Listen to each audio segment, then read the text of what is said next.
Hello, bienvenue dans ce nouvel épisode de What is Ops. Et aujourd'hui, on reçoit Anaïs qui est Ops chez Side. Merci pour ton temps. Est-ce que tu peux te présenter et présenter Side pour les gens qui nous écoutent? Avec plaisir, merci pour l'invitation. Pour me présenter, moi c'est Anaïs, j'ai 27 ans et je suis Head of Ops chez Side. Side, c'est une boîte tech qui est spécialisée dans les ressources humaines. Donc, concrètement, l'objectif c'est de rendre l'expérience du travail temporaire plus fluide, plus simple, plus moderne, autant côté candidat que côté entreprise. Et donc moi, mon rôle chez Site, ça va être de veiller à ce qu'on utilise les bons process, les bons outils, et surtout de m'assurer qu'on va délivrer un service de qualité, tant aux clients qu'aux intérimaires. Et donc concrètement, aujourd'hui, je pilote 5 équipes qui sont chacune gérées par un ou une responsable. On va avoir une équipe qui va gérer la sélection, donc qui va en gros avoir pour objectif de pourvoir les missions. Une équipe qui va s'occuper plus de la partie administrative, les contrats de travail, les payes. Il va y avoir une équipe facturation, recouvrement. On a une équipe support pour pouvoir répondre aux questions des candidats, des intérimaires ou des clients. Et on a aussi maintenant une équipe dédiée gestion de projet pour tous les sujets transverses ou les nouveaux sujets. Donc ça représente à peu près une équipe d'une petite 50aine de salariés. Ok, hyper cool. Aujourd'hui, c'est quoi les ops chez Side? Chez Side, les ops, concrètement, ça va être une équipe qui a pour objectif de délivrer le service. On peut dire que Side, ça va être divisé en 4 grandes équipes. On va avoir une équipe produit qui va développer notre plateforme, l'application. On a une équipe plus commerciale qui va s'occuper d'aller vendre notre service à des entreprises. On a toute une équipe plus composée de fonctions support. Alors chez nous, on les appelle plus fonctions centrales ou Global Ops, avec par exemple services juridiques, BI, RH, etc.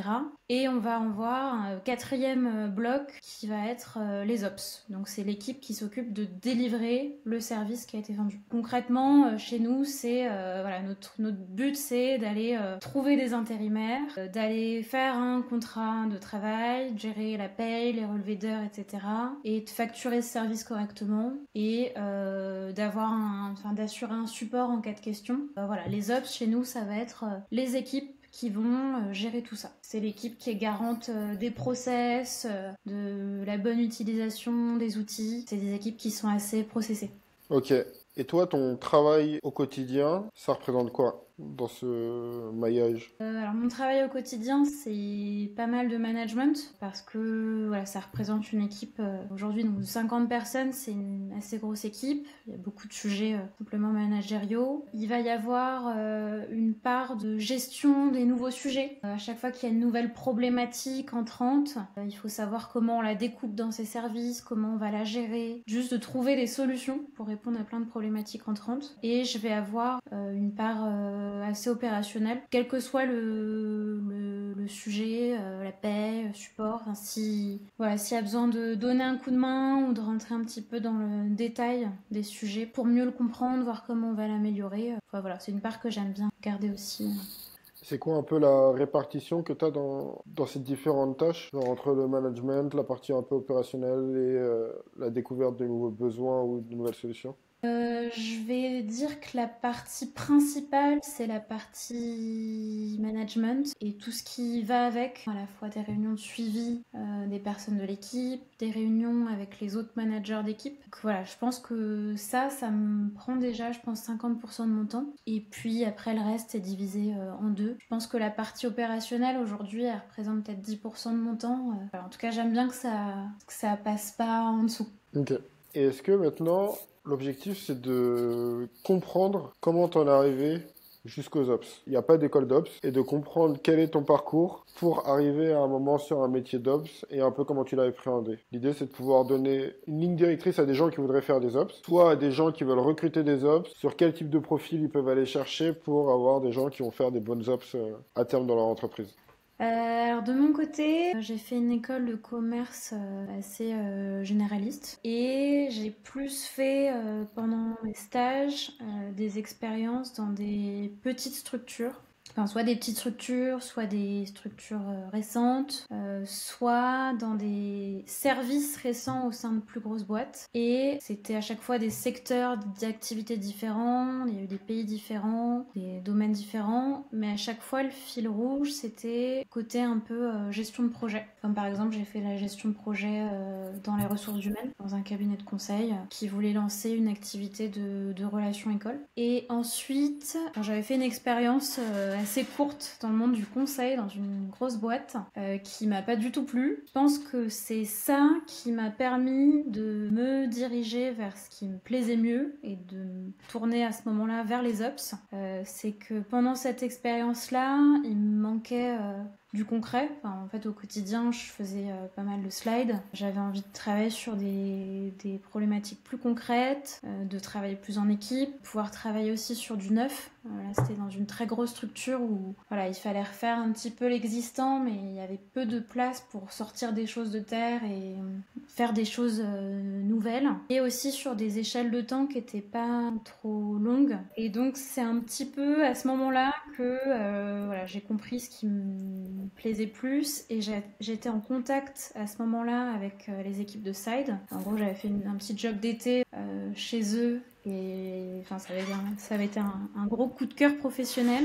Et à ce moment-là, j'ai été contactée, on m'a dit bah voilà, Side a un gros projet en tête. À l'époque, Side c'était une plateforme de freelance. Le but c'était de faire un passage vers l'intérim. Donc on m'a dit voilà, il y a un gros projet en perspective et on te voit bien sur ce sujet pour aider à créer les process, à accompagner un peu les équipes dans le changement. Et donc voilà, c'est un projet qui m'a bien emballée. Et j'ai retrouvé un petit peu toutes les choses qui m'avaient manqué. Je pense que c'est à ce moment-là où je me suis dit c'est ça les ops.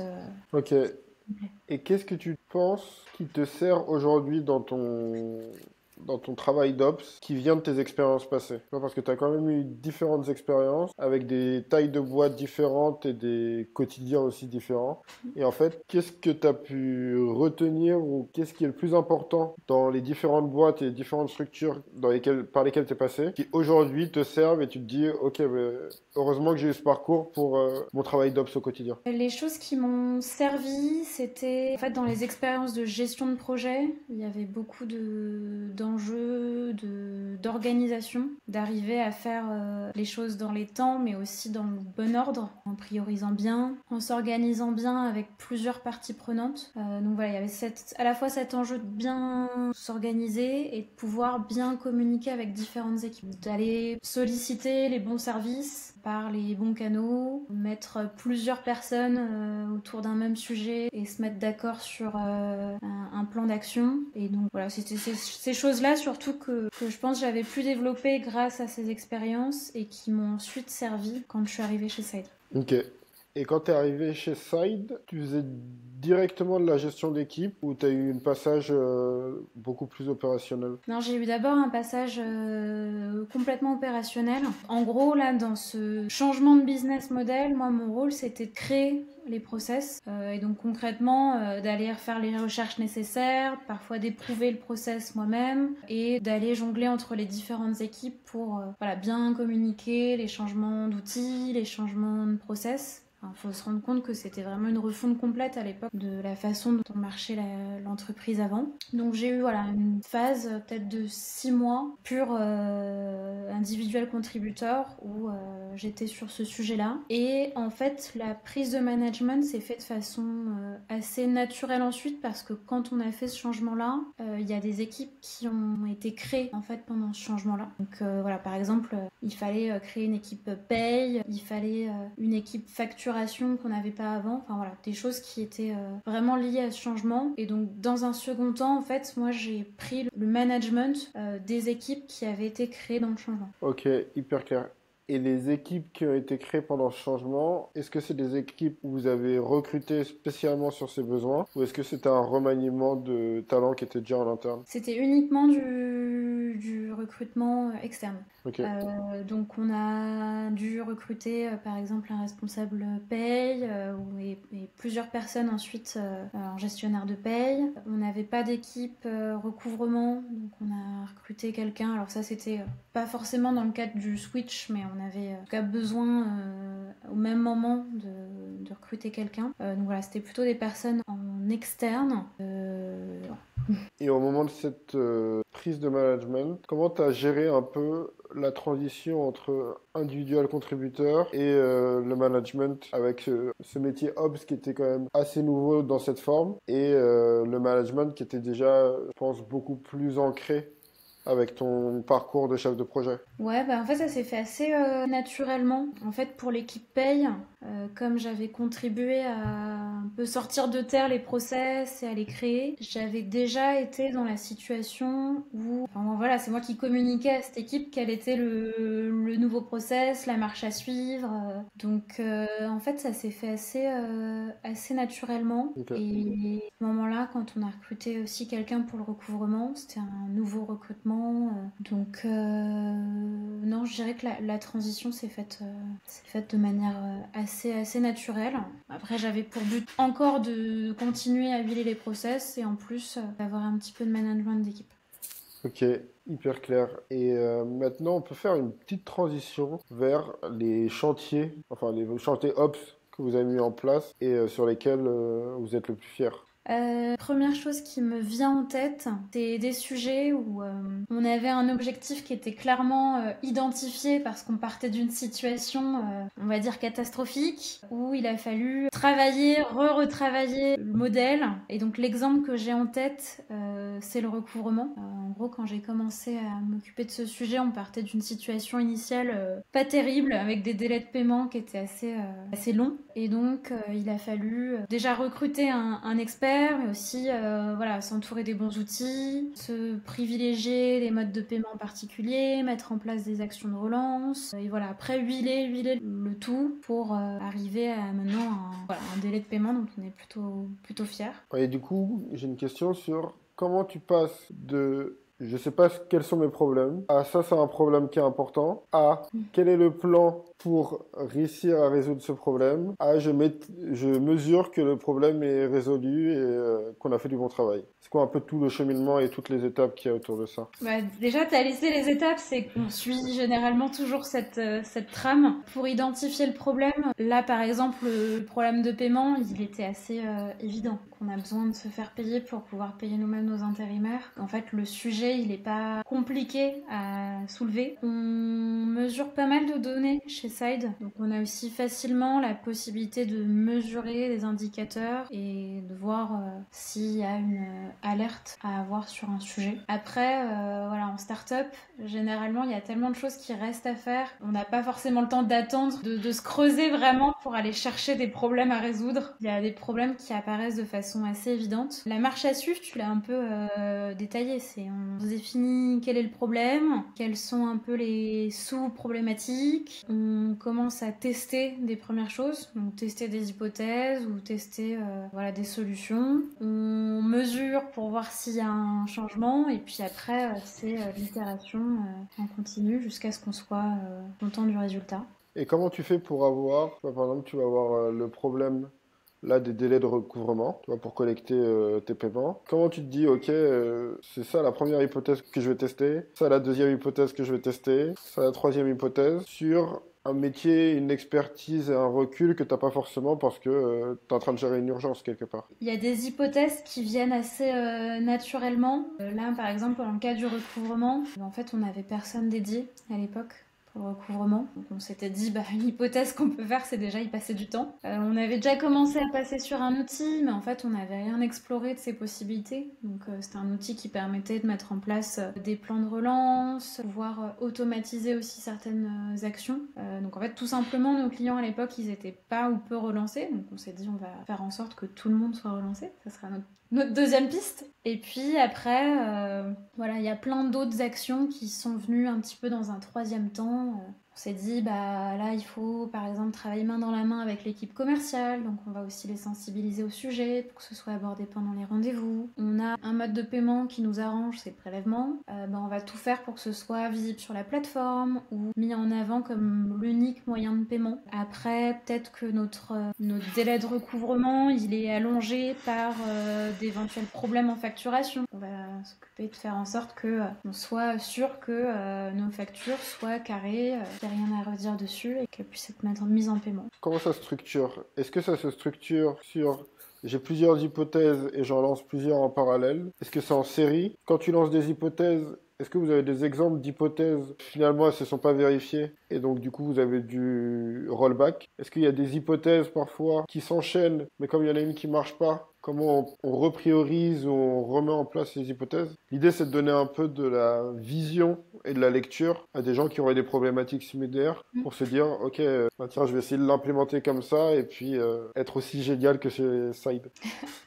Je vais essayer de répondre à toutes les questions, m'en souvenir dans l'ordre. Est-ce qu'on lance plusieurs choses ou est-ce qu'on les lance à la chaîne? En fait, ça dépend aussi des parties prenantes. En fait, si c'est des actions qui peuvent être menées en parallèle par plusieurs équipes, t'as pas de souci forcément de bande passante ou de chronologie à avoir. Donc voilà, autant lancer plusieurs chantiers en parallèle. La question se pose plus quand t'as une même équipe ou une même personne qui doit gérer les différentes étapes ou qui a un sujet de bande passante. Après, voilà, selon les sujets, on va avoir plus ou moins de data et on va pouvoir en fait prioriser aussi avec la donnée à disposition. Le sujet, il est plus important ici, donc on va d'abord traiter ça. Après, tu parlais de rollback. Oui, des choses qu'on a tentées et finalement on a rollback. Ouais, il y en a plein. Par exemple, chez Side, le principal service, c'est pouvoir des missions, donc en fait trouver des bons candidats et s'assurer qu'ils soient présents à la mission, que ce soit des bons profils.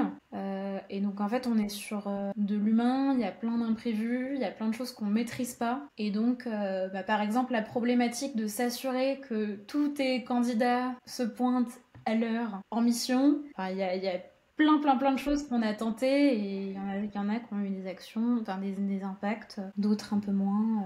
Et du coup, comment est-ce que tu arrives à te dire, ça c'est un test où on l'a pas poussé assez loin, ou ça c'est un test, c'est une impasse, faut qu'on arrête et que on teste d'autres hypothèses? C'est une bonne question et c'est un peu l'éternelle question de est-ce qu'on a mis tous les moyens possibles, est-ce qu'on l'a poussé jusqu'au bout, en même temps, voilà, si c'est des solutions qui utilisent du budget ou des ressources, t'as pas envie de tout cramer si tu sais que pour l'instant les résultats sont limités. J'ai envie de dire que c'est un petit peu l'éternelle question quand les solutions en place marchent pas, de savoir s'il faut aller chercher ailleurs ou t'entêter. Mais bon, j'ai envie de dire si t'as lancé plein de choses, que t'as mis du monde sur le sujet, que t'as testé tes hypothèses sur une échelle de temps assez importante et que ton indicateur de succès il a pas bougé, c'est que il est quand même temps de changer un petit peu de piste. Et cette échelle de temps, tu la prépares avant de lancer le chantier? Est-ce que parfois elle est stressée et elle est un peu étendue parce que vous sentez que vous êtes presque au moment de craquer le truc? Ou est-ce qu'elle est vraiment fixe et ça bouge pas? J'ai envie de dire que ça dépend des cas, mais oui, on peut se fixer en avance un temps, on se dit, voilà, on donne les moyens sur temps, ou alors on fixe un budget à temps, et puis sinon on change de piste, mais c'est beaucoup de test and learn. Le dernier cas où tu dis que tu vas tenter un truc pendant une période très fixe et que rien ne bouge, elle est rare. Et tu évoquais aussi le cas où on était contraint, ça arrive aussi pas mal. Ok. Et comment tu gères un peu ces espèces de commando où tu vas essayer des hypothèses avec les équipes? Est-ce que c'est des chantiers qui sont faits réfléchir à plusieurs et avec qui dans la boucle? Est-ce que c'est des chantiers qui sont majoritairement supportés par les équipes Ops et c'est un peu eux les commanditaires et ils essayent d'avoir toutes les personnes qui peuvent leur apporter des billes? Comment ça se structure un peu chez Side? Nous, on a plus l'habitude de faire cross-équipe. Sur certains sujets, il va y avoir à la fois équipe commerciale, il peut y avoir juridique dans la boucle, il peut y avoir le marketing et on peut avoir l'équipe BI ou même l'équipe produit. Parce que souvent, quand on teste un process. Enfin, souvent, on pense à... Enfin, voilà. Enfin, si jamais ça fonctionne ou si c'est la voie qu'on valide, on va aussi chercher un moment à le productiser. Alors, en général, on met plusieurs équipes dans la boucle et c'est comme ça qu'on va construire la solution. Et généralement, la solution, elle n'est pas que chez une seule équipe. Il va y avoir une action côté BI pour commencer, pour sortir les bons indicateurs. Il va y avoir ensuite côté Ops un process à éprouver. Pas très loin, il va y avoir le juridique pour nous fournir mon cadre légal. Ok. Sur un autre pan, peut-être un peu plus en amont de phase, qui est-ce qui choisit les chantiers à prioriser? Enfin, il y a un peu le contexte et la vie de la boîte qui force certaines directions. Sur ce genre de chantier, est-ce que c'est des initiatives des fondateurs? Est-ce que c'est des initiatives sur le département Ops qui fait la veille? Est-ce que souvent c'est des problématiques qui remontent des équipes et derrière vous, au niveau Ops, vous avez un arbitrage pour savoir ce que vous allez prendre? C'est quoi les cas d'usage les plus récurrents? En fait, chez Side, on fonctionne avec un système Docker. Donc Ok. ça, alors, c'est fait annuellement et trimestriellement. Donc ça va être plutôt l'équipe de top management composée en fait des différents gros services. Et donc on va définir la liste des chantiers prioritaires pour l'année ou le trimestre. Et ensuite, ça va découler dans les équipes. Donc un objectif va être découlé en sous-projets ou initiatives dans les équipes. Et puis après, dans chaque équipe, il peut y avoir des initiatives qui viennent en parallèle, mais priorité à celles qui vont servir les objectifs de boîte. Il peut y avoir après d'autres petites choses où ça peut être directement lancé au niveau des équipes et pas forcément décidé au niveau du top management. Ok, hyper clair. Est-ce qu'il y avait un deuxième sujet dont tu voulais nous parler des récits de Saïd, côté Ops? Ouais, j'avais un deuxième sujet en tête. Le deuxième sujet que je voulais évoquer, c'était le travail en équipe entre les équipes Ops et les équipes produits. Donc, chez Side, en fait, j'ai plusieurs exemples en tête de moments où il y a une vraie collaboration entre les deux, où la discovery, les remontées côté Ops ont permis aux équipes produits de savoir quelle était la bonne feature à développer et comment la faire au mieux, et où la fonctionnalité mise à disposition de l'équipe produit a vraiment changé le travail des Ops. Donc on avait par exemple le cas des vérifications d'identité. Donc, pour travailler en intérim en France, il faut vérifier un certain nombre de documents. Et donc, comme ça, c'était un process qui était assez nouveau pour nous, qui était né dans le cadre du changement de business model, là, le fameux switch. On avait des process qui étaient très manuels. Il fallait lire les documents, aller les vérifier quasiment un par un, faire beaucoup de saisies, faire des allers-retours avec les préfectures, où il fallait merger des PDF, chercher la bonne préfecture et qui envoyer, etc. Et en fait, ça, c'est un process qui a été éprouvé assez longuement par les équipes Ops, et c'était finalement pas une si mauvaise chose parce que ça a vraiment été l'occasion de vraiment savoir ce qui prenait du temps ou non, ce qui était important ou non à la vérification et ce qui manquait au quotidien. Donc en fait, on a eu assez de temps à éprouver le truc pour pouvoir ensuite se rencontrer avec l'équipe produit et dire bah voilà, au quotidien on travaille comme ça, et si on avait une baguette magique on aimerait avoir ça, et voilà, la clé du succès, je pense, c'était de pouvoir transmettre le plus d'informations de la manière la plus complète et claire possible, de pouvoir bien hiérarchiser les choses qui étaient importantes ou non. Et ça a permis à notre équipe produit d'avancer en fait assez efficacement sur la sortie d'une fonctionnalité qui a fait gagner un temps fou aujourd'hui pour une vérification d'intérimaire. Voilà, ça prend en moyenne 30 secondes par profil, et encore. Voilà, depuis, il n'y a quasiment pas eu de retouche. Parce qu'en fait, une fois que la fonctionnalité sort, il y a aussi toute une collaboration qui se fait sur les feedbacks, les remontées éventuelles de bugs ou les dernières petites améliorations. Et en fait, je me souviens que sur cette fonctionnalité-là, il n'y a eu quasiment pas de retouche parce que l'alignement au départ était clair. Ok. Ça rejoint un peu en fait l'adage des startups qui est do things that don't scale. Et une fois que le process il est trop stressé, là vous l'avez productivisé, mais avec une connaissance et un bagage qui était beaucoup plus efficace. Et donc, ça me fait me demander comment vous faites un peu cet arbitrage entre une feature qui est produit et qui est gérée par le produit, une feature qui va être gérée par les ops et déléguée au produit, et à partir de quand vous estimez que les ops sont trop stressés et ça doit devenir une feature produit. C'est une super question. Alors, bon, nous, on a toujours, enfin, chez Side, le mot d'ordre, c'est toujours d'abord de tester en ops avant de productiser. Donc, si on se lance sur un nouveau chantier, un nouveau sujet, on va jamais partir directement sur une feature. On va d'abord faire le truc manuellement.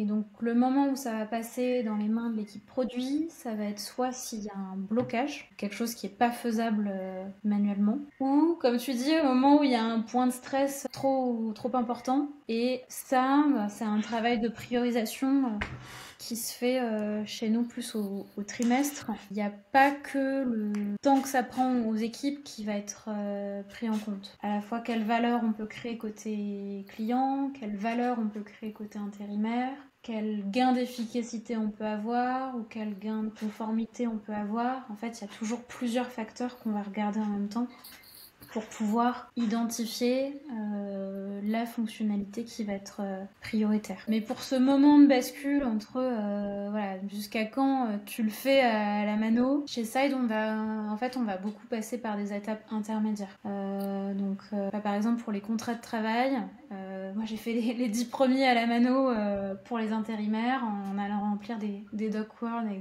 des copier-coller. Bon bah au bout de 10, j'étais déjà en train de me demander comment on allait faire différemment et on était passé par un Zapier qui a tenu peut-être pour les 100 à je sais pas, 1000 contrats, enfin, un Zapier qui était plus ou moins abouti, hein, mais on va aussi passer par des solutions intermédiaires et pour ça on s'appuie pas mal sur l'équipe BI qui vient souvent en intermédiaire pour pouvoir automatiser ce qui est automatisable sans attendre de pouvoir prioriser en développement. Et c'est que ensuite, quand ces petites automatisations, ces petites solutions de bricolage ne suffisent plus, qu'il y a vraiment un enjeu derrière, qu'on va passer le relais à l'équipe produit et se dire bah là en fait c'est une fonctionnalité qu'il nous faut et plus des ops.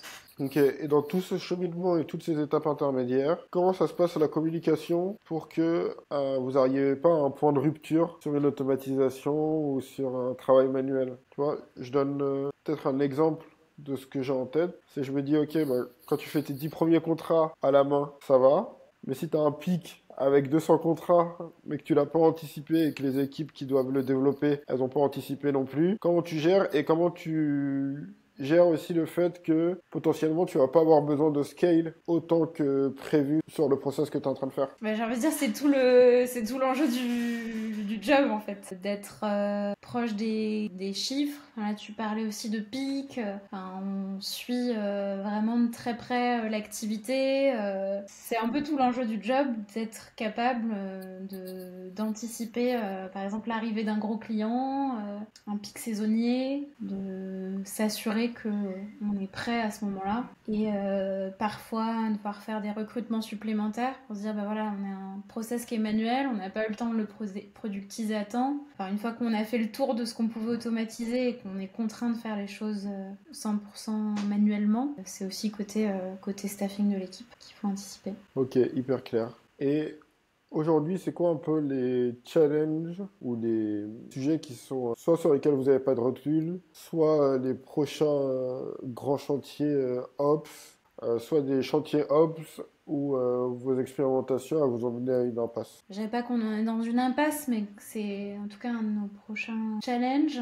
C'est que là, en fait, on commence à avoir une taille d'équipe qui est de plus en plus importante. Et on a eu des process qui ont beaucoup changé dans les derniers mois. Donc on a un gros sujet de knowledge et de documentation et faire en sorte que toute personne qui arrive dans l'entreprise puisse trouver l'information dont elle a besoin, comprendre comment fonctionne telle fonctionnalité, tel process, sans avoir à s'adresser aux mêmes personnes qui sont là depuis plus longtemps. Donc en fait de faire en sorte que la connaissance des process qui sont maintenant voilà, de plus en plus denses et complexes, ne soient pas concentrés. Et donc voilà, c'est beaucoup un enjeu Ok. de documentation, de répartition de la knowledge.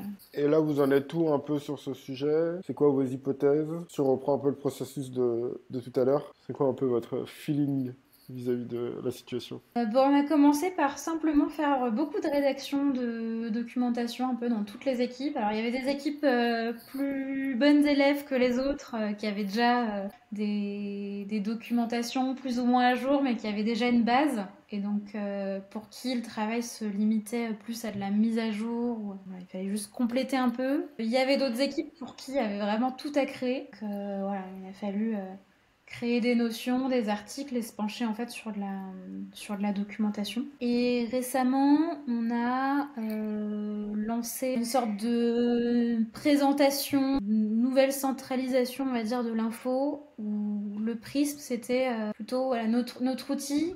Qu'est-ce qu'il est capable de gérer, qu'est-ce qu'il n'est pas capable de gérer. On avait aussi cet enjeu de pouvoir mettre dans les mains de l'équipe commerciale un guide assez clair de ce que je pouvais vendre ou pas vendre, ou voilà, s'il y a telle demande du client, est-ce qu'elle est possible avec les outils ou non. Et donc voilà, en plus de cette documentation plus par équipe, qui était plus de la documentation métier, la piste qu'on a explorée, c'était cette documentation transverse avec la question vraiment très simple par sujet. Qu'est-ce qui est possible, qu'est-ce qui est pas possible? Truc assez visuel et clair. Ok. Et puis après, c'était aussi voilà, plus dans l'organisation, les process, c'était de prendre l'habitude aussi de rediriger les questions vers d'autres canaux. En fait, dans une petite équipe, c'est simple d'aller solliciter la personne de référence sur un sujet. Bon, bah, là, on commence à être 120 ou 130.